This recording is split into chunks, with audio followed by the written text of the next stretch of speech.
ሰላም ጤና ይስጥልኝ ውድ የዩቲዩብ ተመልካቾች፣ እንግዲህ ዛሬም በአዲስ ቪዲዮ ተመልሼ መጥቻለሁኝ። ለራሴ አዲስ ቻሌንጅ ጀምሬያለሁ። እሱ ምንድነው? ኖ ባይ ቻሌንጅ የሚል ለዚህ ለሶስት ወር ክረምት የሚሆን ቻሌንጅ ጀምሬያለሁ እና የቻሌንጅ ጥቅም ልነግራችሁ አልችልም። በእኔ እንኳን ህይወት የቀየረልኝን ነገር በነግራችሁ። ባለፈው የአብይ ጾም ነበር አይደለ? ቪዲዮ ሰርቼበታለሁኝ። በጣም በቃ ራሴን ከእግዚአብሔር ጋር ያለኝ ኮኔክሽን ለማጥበቅ በጣም ሞክሬያለሁኝ እና ያ ነገር ደግሞ ጠቅሞኛል። ኮንሲስተንሲ ኖሮኝ እስካሁን ድረስ በጸሎትም በቃ ብቻ ጠቅሞኛል። ፎር ሹር እናንተንም ይጠቅማችኋል ብዬ ስላሰብኩኝ ከዚህ በፊት ቪዲዮ ሰርቻለሁና እንዲህ በጣም የሚያስቸግራችሁ ባህሪ ሲኖር ቻሌንጅ እያደረጋችሁ ረዘም ላለም አጭርም ጊዜ ቻሌንጅ እንትን እያላችሁ ራሳችሁ ማሻሻል ትችላላችሁ። እኔ እንዳልኳችሁ አሁን ከድሮ በሃይማኖት በጸሎት በምን በጣም የተሻልኩኝ ሰው ነኝ ብዬ አስባለሁ። ስብከትም ይሄ ዘፈን አለመስማት፣ ስብከት መስማት፣ እንደሱ አይነት ነገሮች ስቲል እንግዲህ ኢቭን ጾም ከተፈታ እንኳን ጾም ተፈቶ ሌላ ጾም የሰኔ ጾም ገብተናል አይደለ? ለኔ ጠቅሞኛል። ከጠቀመኝ አንፃር ብዬ ከጠቀመኝ አይቀር ብዬ ሌላ ቻሌንጅ ጀምሬያለሁኝ። እንዳልኳችሁ ኖ ባይ ቻሌንጅ ይባላል። ብዙ ገንዘባችንን በማይሆን ነገር እያባከን ስለሆነ ስፔሻሊ ደግሞ በአሁን ሰዓት ኢኮኖሚያችን በጣም የማይሆን በሆነበት ሰዓት እንደ አይነት ቻሌንጆችን ለራሳችን ስንል ሞር ብራችንን ሴቭ እናደርጋለን ማለት ነው። ያቺ ሴቭ ያደረግናችንን ብሮች ደግሞ ባንክ ላይ ሳይሆን የተለያዩ ኢንቨስትመንት ላይ ብናወጣ አሪፍ ነው። ያው ኢንቨስትመንት ሲባል የሆነ ቤት መግዛት ምናምን ሳይሆን ጭንቅላታችን ላይ አጫጭር ኮርሶችን መውሰድ እሱም አንድ ኢንቨስትመንት ስለሆነ እንደሱ ማድረግ እንችላለን። አሁን ብድግ ብዬ እኔ ጥፍር መማር ፈልጋለሁ ብል ብሩ ላይ ኖረኝ ይችላል። ነገር ግን እንደዚህ የሆነ ተራ ነገሮች ማውጣባቸውን ብሮች ባጠራቅም በረጅም ጊዜ ጥፍር መማር እችላለሁ ማለት ነው። እንደሱ እነዚህ አሁን የምዘረዝርላችሁ ነገሮች የኔን ሩል እናንተም ትጠቀሙበታላችሁ ብዬ ስላሰብኩ ነው። ኦልሬዲ እኔ እንዳልኳችሁ ከሰኔ 1 ጀምሬያለሁኝ እስከ ጳጉሜ 5 የሚቆይ ነው። ሜቢ ጳጉሜ ምናልባት እስኪ እሱን ስንደርስ እንወያያለን። ነገር ግን እንዳልኳችሁ ለ3 ወር ነው ባይ ቻሌንጅ ጀምሬያለሁኝ። ሆፕፉሊ ከእግዚአብሔር ጋር እንደሚቀጥል ተስፋ አደርጋለሁኝ። የሚያስቸግራችሁ ባህሪ ካለ በደንብ አስቡበትና ቻሌንጅ አድርጉ ራሳችሁን። ወደ ቻሌንጅ ስመለስ ምንድነው ሩሎች እንዳልኳችሁ ጽፌያለሁኝ። ከዛ ውስጥ ምንድነው የመጀመሪያው አዲስ ልብሶችን አለመግዛት። ስፔሻሊ እንደ ሴት ደግሞ በጣም ብዙ ልብስ አለን አይደለ? አሁን እኔ ብታዩ ማለት ነው ይሄ ቁም ሳጥን የኔ ቁም ሳጥን ነው። ሌላ ክፍል ደግሞ ዋናው መኝታ ቤት ትልቅ የቁም ሳጥን አለና በጣም ከምላችሁ በላይ ብዙ ልብስ ነው ያለኝ፣ የምለብሳቸውም የማልለብሳቸው ማለት ነው። እኔ አሁን ልብስ አሁንም ያምረኛል፣ ይገርማችኋልና በጣም ትክክል ያልሆነ ነገር ነው አይደለ? በቃ ዝም ብሎ ማግበስበስ ጥሩ አይደለም። አንደኛ ልብስ አለን ግን ልብስ መልበስ አንችልም አይደል? አብዛኞቻችን መቼ ሴቶች ትረዱኛላችሁ ብዬ አስባለሁ። በጣም ብዙ ልብስ በኖረን ቁጥር የምንለብሰው ልብስ እናጣለን። ምክንያቱም መምረጥ ያስቸግረናል። ብቻ ብዙ ነገር እኔ እንትን ያልኩት የመጀመሪያ ሩሌ አዲስ ልብስ አለመግዛት። ያለኝን ልብሶች በጣም ከበቂ በላይ ስለሆኑ እነሱን ልብሶች እንትን እያደረኩኝ የሆነ አንዱን ከአንዱ ጋር ምናምን ብቻ ገብቷቸዋል። እንደሱ እያደረኩኝ ኢቭን ፕሮግራም እንኳን ሲኖር አዲስ ልብስ ካልለበስኩ በጣም ነው የሚጨንቀኝ እውነት። እሱን ነገሬ ለማቆም እንዲሰርግ ምናምን ሲሆን አዲስ ልብስ ካልተገዛ ምናምን ይደብራችኋል። ያው ትረዱኛላችሁ፣ ሞልቀቃ እንዳትሉኝ አይደለም። ያለንን ልብስ ፕሮግራምን ቢኖረን እጥብ ትኩስ አድርገን መልበስ እንችላለን። ስለዚህ አዲስ ልብስ አዲስ ጫማ መግዛት የለብንም። እናንተም ተቀላቅላችሁኛል ብዬ ስላሰብኩኝ አዲስ ልብስ መግዛት የለብንም ማለት ነው በመጀመሪያ።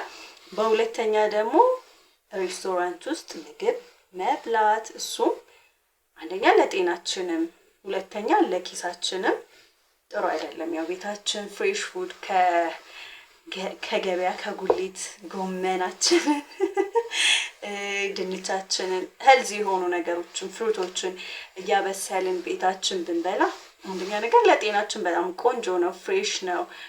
ሁለተኛ ነገር ደግሞ ኢንጆይ እናደርጋለን አይደል? ስንሰራ ምግብ መስራት በራሱ አንድ ቴራፒ ነው።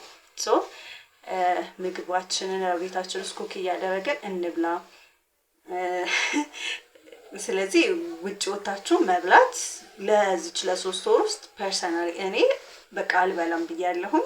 ለ3 ወር ቤቴ በርግጥ ቤቴ ነው ማበስለው። ነገር ግን የሆነ አንዳንዴ ያስፈልጋል አይደል? ከልጆች ጋር ወጣችሁ ውጭ መብላት እነሱም ደስ ይላቸዋል ላይ ነው። ግን በቃ እቺ 3 ወር አይ ዶንት ኖ እኔ አላረገውም። በቃ ሲጀምር በጣም ቱማች እንትን ነው አይደለም የምናወጣው። አንድ እንትን ለመብላት አንድ ኬክ እንኳን ለመብላት ስንት ብር ነው? ሶ ቤታችን ኩክ እያደረገን መብላት መቻል አለብን።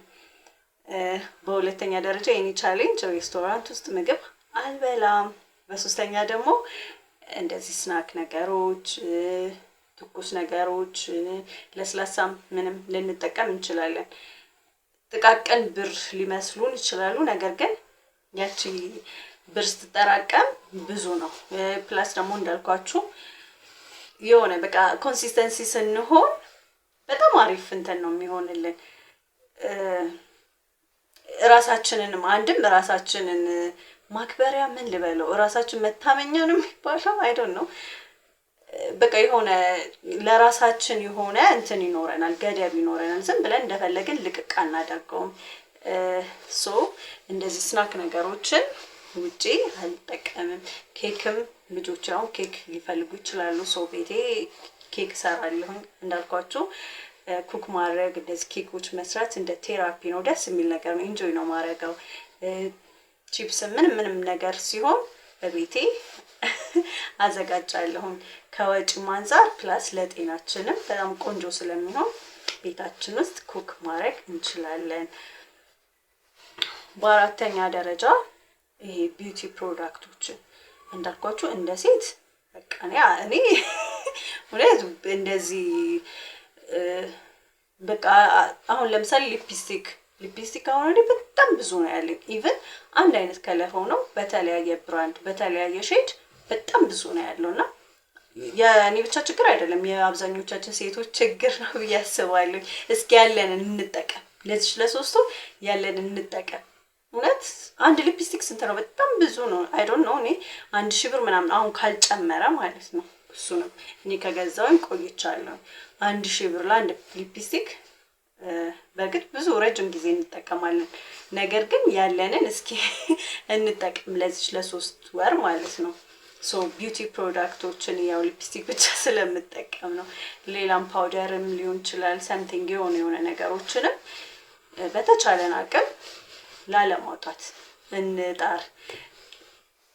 በቃ ምንም አያስፈልገንም። ያለንን ነገር እስኪ እንጨርሰውና ከዛ በኋላ እንገዛለን አይደለ?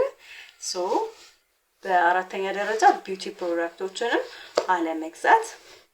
በአምስተኛ ደረጃ ደግሞ እንዲህ ለቤታችን ሆም ዲኮር የሚሆኑ አበባ ሊሆን ይችላል፣ የተለያዩ ነገሮች የቤት እቃዎችም ሊሆን ይችላል፣ ሳህን ኢቭን ሊሆን ይችላል፣ ማንኪያ ሊሆን ይችላል። እነሱ አይነት ነገሮችንም ባለን እቃ እንጠቀም። እነዛ በጣም ብዙ ኮልኮሌ ከምናበዛ ይሄ አንዳንድ ሰው አለ አይደለ ፋሽን የሚከተል እኔ ግርም ነው የሚለኝ። የማንኪያ ፋሽን አለ፣ ይሄ ምንድነው የሚጠጣበት ሲኒማ እንትን ፋሽን አለ፣ የረከቦት ፋሽን አለ። ሶ ለምንድነው እነሱን እየተከተልን ወጪያችንን የምናበዛው? አንደኛ ነገር እኮ ማስታወቂያ ምን አይደል ቲክቶክ ላይ ምናምን ስለሚዘዋወር ያው ብዙዎቹ ይሄ ቢዩቲ ፕሮዳክት የሚሆን ሆም ዲኮሮች የሚሆን እነሱ ማስታወቂያ እየሰሩ እንድንገዛቸው ነው። ነገር ግን እኛ ደግሞ ኪሳችን ባዶ እየሆነ ነው። ስፔሻሊ በዚህ ዘመን በፍጹም መሆኑ የለበትም። ኢኮኖሚው እንዲህ በሚልበት ሰዓት ማለት ነው፣ ባልተረጋጋበት ሰዓት። ሶ እንደዚህ የቤት እቃዎች ላይ ምናምን በቃ ባለን ነገር እንጠቀም። ያለንን ነገር ጽድት አድርገን ደስ እያለን እንጠቀም እንጂ ፋሽን በመጣ ቁጥር የረከቡት ይሄ ከስር የሚደረገው ነገር ምናምን ፋሽን አንከተል። በቃ ያለንን ነገር ጽድት አድርገን እንጠቀምበት። እኔ እነዚህ 4 ነገሮችን በፍጹም ለ3 ወር 5 ሳንቲም አላወጣም ብዬ እንትን ብያለሁ። ራሴን ቻሌንጅ አደርጋለሁ ብዬ ወስኛለሁኝ። ነገር ግን የቤት ኪራይ ያለባችሁ ሰዎች የቤት ኪራይ መክፈል ግድ ነው። ምግብም ያው ግድ ነው አይደለ? እንደዚህ ቢሎች፣ መብራት፣ ውሃ መክፈል ግድ ነው። እነሱን ብቻ እንትን እያላችሁ እንዳልኳችሁ ያለንን ነገሮች ጥብ እያደረግን ትኩስ እያደረግን ጫማችን እያሶለወልን ሸራ ስኒከሮቻችንን ጥብ እያደረግን በእነሱ ፏ ማለት እንችላለን። ስፔሻሊ ሴቶች ደግሞ በቃ ገብቷቸዋል የምላችሁ ነገር ገብቷቸዋል። በጣም ብዙ ልብስ፣ ብዙ ጫማ፣ ብዙ ይሄ ምንድነው ቢዩቲ ፕሮዳክቶች በጣም ብዙ እያለን ነገር ግን አዲስ ነገር እንፈልጋለን። ዋንታችን አያልቅም። ስለዚህ በዚህ 3 ወር ውስጥ የግድ የሚያስፈልገን ለመኖር የሚያስፈልጉንን ነገሮች ብቻ በማውጣት አትሊስት የሚያስፈልገን ነገር ሊኖር ይችላል። እግዚአብሔር ፈቅዶ አዲስ ዓመት ስንደርስ ደግሞ ምናልባት የምንወስዳቸው ኮርሶች ሊኖሩ ይችላሉ። ምናልባት የሆነ ብቻ አይ ዶንት ኖ ራሳችንን ሌቭል አፕ የሚያደርገን ነገር ላይ ወጪ ብናወጣ አንደኛ ነገር እንዳልኳችሁ ራስን ማክበር ነው። ራስን ማክበር ማለት ዲሲፕሊን ጠፍቶብኝ ዲሲፕሊን እንሆናለን። በጣም አሪፍ በቃ ይሆናል። እንዳልኳችሁ ከአብይ ጾም ጀምሮ በጣም ዲሲፕሊንድ ሆኜ እስካሁን ቀጥ እያለ ኮንሲስተንሲ በቃ እስካሁን አለና ምን ያህል ውስጤ ደስተኛ እንደሆነ አትጠይቁኝ። ይሄንን ቻሌንጅ አንድም ለመጀመሪያ በረታታኝ ይሄ ነው። አሁን ባለፈው ወር ማለት ነው በጣም ብዙ ወጪ አወጣሁኝና በጣም ታዘብኩኝ ራሴን ማለት ነው። እንዴ ምን ሆኜ ነው ግን እውነት እንዲህ ለልብስ ምናምን ማለት ነው። ምክንያቱም እንዳልኳችሁ ብዙ ሳለብሷቸው ይሄ ባጆቹ ያለቀቁ ባለቤቴ እንደዚህ አልፎ ከሀገር ውስጥ የመውጣት ቻንስ ይኖረዋል እና እንዲህ ሲወጣ ያመጣል። እሱ የመጣው እንዲህ ባጁ ያልተገነጠለ የሚባለው እሱ እንደሱ አይነት ጭራሽ ጫማ እንዲረግጬበት ማላቀው ጫማ እያለኝ ያምረኛልና ታዘብኩት ራሴን ነው። በቃ እዚህ ጋር ማቆም አለብኝ። እቺን 3 ወር ክረምቷን በቃ የሚያስፈልገኝን አሁን የቤት ከማገኘው ገቢ ውስጥ እንዳልኳችሁ ምግብ ነው እኔን የሚመለከተኝ ሰውና ለምግብ የሚሆነኝን ካልሆነ በስተቀር በፍጹምና ለልጆቼ ምናልባት አንዳንድ ነገሮች በቃ የሚያስፈልጋቸው የማስባቸውን ካልሆነ በስተቀር ምንም አይነት ወጪዎችን ላለማውጣት ለራሴ ቃል ገባሁ ማለት ነው። ምክንያቱም በቃ እየሆነ ያለው በራሴ እንትን ውስጥ ትክክል አይደለም። ይሄን ቻሌንጅ ለመጀመር አሰብኩኝ፣ ጀመርኩኝ። ምናልባት ለእናንተም ደግሞ ይጠቅማችኋል ብዬ አስቤ ነው ሼር ያደረኳችሁ። በእርግጠኝነት እንደምትጠቀሙበት ተስፋ አደርጋለሁ። ላይክ፣ ሼር፣ ሰብስክራይብ በማድረግ እንግዲህ አበረታቱኝ። አመሰግናለሁ። ባይ